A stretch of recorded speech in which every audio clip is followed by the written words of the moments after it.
नवंबर का महीना खत्म ही होने वाला था। जंगल में हल्की हल्की सर्दी पड़ने लगी थी। मीठी चिड़िया अपने घर का मरम्मत करना शुरू कर दी थी, क्योंकि मीठी चिड़िया को पता था कि इस साल जंगल में बहुत ज्यादा सर्दी पड़ने वाली है, इसलिए सर्दी आने से पहले ही घर को मजबूत कर लेना बेहतर होगा। 2 दिन की कड़ी मेहनत और सही, फिर उसके बाद हमारा घर बिल्कुल मजबूत हो जाए। कितनी भी आंधी या तूफान या फिर बर्फ बारिश हो जाए, हमारे घर को कोई फर्क नहीं पड़ने वाला है। और ये खाना तो हमारे ठंड की जान है। कालू कौवा गोरी कौवी दोनों वहीं पेड़ पर आलस से बैठे हुए थे। वो मीठी चिड़िया को अपने घर की मरम्मत करते हुए देख रहे थे।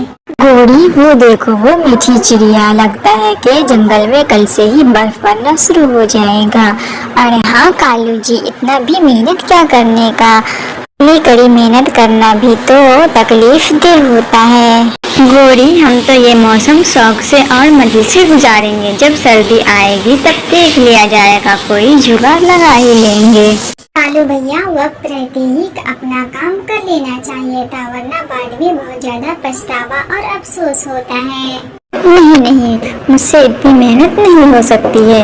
मीठी चिड़िया, तुम्हारी मेहरबानी कहने के लिए, हम ऐसा नहीं कर सकते हैं। रात होते ही सब कुछ बदल जाता है। अचानक से रात भर में ठंडी पड़ने लगती है। जंगल में सर्दी काफी तेज पड़ने लगी। आसमानों में काले काले बादल छाने लगे, हवाएं तेज चलने लगी। कालू जी, ये अचानक से क्या हो रहा है? मुझे तो कुछ समझ में नहीं आ रहा है। सर्दी काफी ज्यादा बढ़ गई है। आज से पहले तो किसी भी साल में जंगल में इतनी ठंडी नहीं पड़ी थी। गोरी, क्या पता, शायद मेहमान हवा आए हैं। वो आए हैं, फिर कुछ देर में वापस अपने मुल्क लौट जाएंगे। गोरी, चलो जल्दी से कुछ खाने पीने की चीजें इकट्ठे कर लेते हैं। कालू कौवा गोरी कौवी दोनों उड़ने की कोशिश करते हैं, लेकिन वो उड़ नहीं पाते हैं। ओह गोरी, लगता है ठंड के मारे मेरे पंख अकड़ गए हैं, मुझसे तो उड़ा नहीं जा रहा है। कालू, मेरे भी पंख अकड़ गए, मैं भी उड़ नहीं पा रही हूँ। कालू, वो देखो, वो मिट्ठू तोता, वो तो ठंड के आते ही घर में घुस गया है, बाहर दिखाई भी नहीं दे रहा है।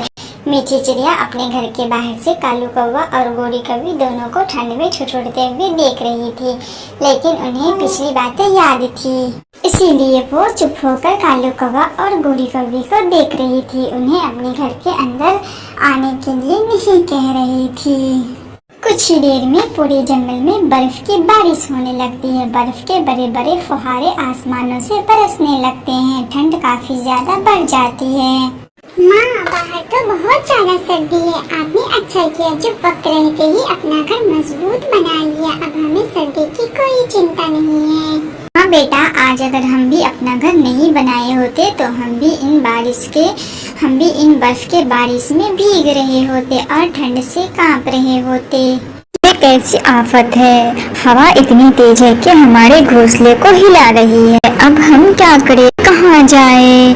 जी, ठंड के मारे हमारे हाथ पैर पंख सब सुन्न हो रहे हैं।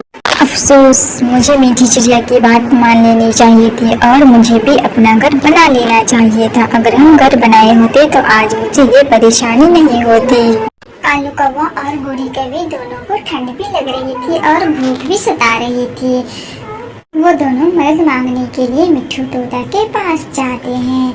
मिट्ठू भाई, अरे ओ मिट्ठू भाई, जल्दी से दरवाजा खोलो, बाहर मुझे बहुत सर्दी लग रही है। कौन है इतनी तेज बर्फबारी और तूफान में क्यों परेशान कर रहे हो? तोते, मैं हूँ गोरी और कालू।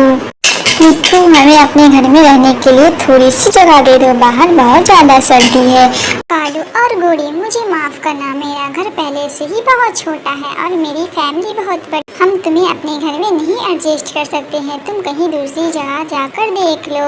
तोते की बात सुनकर कालू कौवा गोरी कौवी थोड़ी मायूस हो जाती है, फिर वो उड़कर कबूतर के पास जाती है। गोरी, जब तक दौलत है तब तक सब कोई दोस्त है, और जब मुसीबत और बुरा वक्त आता है तो अपने दोस्त भी पराये हो जाते हैं। देखा तुमने, मिट्ठू तोते ने हमारे साथ कैसा बर्ताव किया। कबूतर अपने घर की टूटी हुई खिड़की को ठीक कर रहा था। कबूतर भाई, आप तो खुद परेशान लग रहे हो। हम आपके यहाँ पे मदद मांगने के लिए आए थे।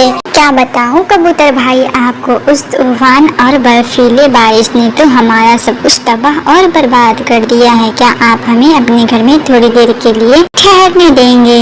माफ करना कालू भैया और गोरी भाभी, हमारा घर पहले से ही टूटा हुआ है। अगर हम आपको घर के अंदर आने देंगे तो हमारा घर और भी टूट जाएगा और फिर हम सब उसके अंदर दबकर मर जाएंगे।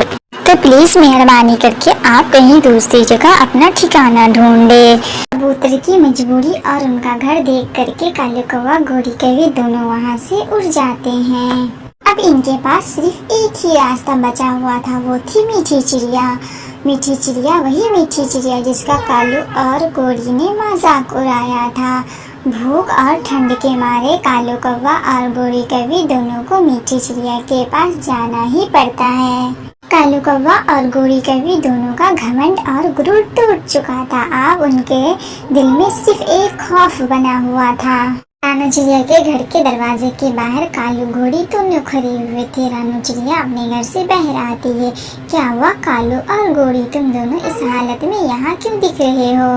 मीठी, हमें बचा लो, हम इस ठंड में मर जाएंगे। बहुत तेज भूख भी लगी हुई है। हमारा घर इस तूफान में टूट चुका है, सब बर्बाद हो गया है।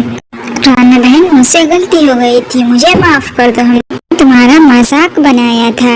ठीक है, आप दोनों अंदर आ जाएं। कालू गोरी दोनों मीठी चिड़िया के घर के अंदर जाता है। उसे घोंसले की गर्माहट महसूस होती है, तब जाकर उन्हें थोड़ा सुकून मिलता है। ये लो कालू और गोरी, कुछ दाने थे हमारे बच्चे के लिए, लेकिन आप इसके जरूरतमंद हैं। आप इन्हें खा लो, आपकी भूख खत्म हो जाएगी। मीठी, तुमने हमें माफ कर दिया, हम तो बहुत बुरे थे, हमने तुम्हारा बहुत मजाक बनाया था। गोरी और कालू, तुम्हें अपनी गलती का पछतावा और एहसास हो गया ना? और अब तुम ये भी समझ गए हो कि बुरे वक्तों में कौन काम आता है और कौन नहीं। अब तुम्हें अच्छे और बुरे की खबर हो गई है और तुम्हारा आलस भी दूर हो गया है। तुम्हें इस बर्फबारी और सर्दी ने तुम्हें सब कुछ सिखा दिया है। मीठी, बिल्कुल सही कह रही हो, हमने सब कुछ सीख लिया है। आज के बाद से हम कभी भी कोई सुस्ती नहीं करेंगे। ठंड आने से पहले ही मजबूत घर बना लेंगे और दाने भी इकट्ठे कर लेंगे।